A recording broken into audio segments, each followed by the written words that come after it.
દ્વારકાના ખંભાળિયામાં સામાજિક તત્વો બેફામ છરીની અણીએ વેપારીનું અપહરણ કરી અને પૈસા પડાવ્યા।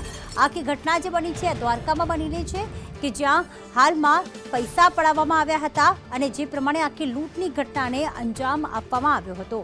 જે આખી ઘટના બની છે છરીની અણીએ વેપારીનું અપહરણ કરી પૈસા પડાવ્યા। અપહરણ કરી વેપારીને રૂમમાં પૂરી દીધો હતો।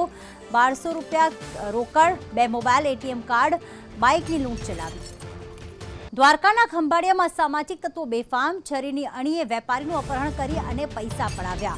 આખી ઘટના જે બની છે દ્વારકામાં બનેલી છે કે જ્યાં હાલમાં પૈસા પડાવવામાં આવ્યા હતા અને જે પ્રમાણે આખી લૂંટની ઘટનાને અંજામ આપવામાં આવ્યો હતો। જે આખી ઘટના બની છે છરીની અણીએ વેપારીનું અપહરણ કરી પૈસા પડાવ્યા। અપહરણ કરી વેપારીને રૂમમાં પૂરી દીધો હતો। 1200 રૂપિયા રોકડ, 2 મોબાઈલ, એટીએમ કાર્ડ, બાઇકની લૂંટ ચલાવી।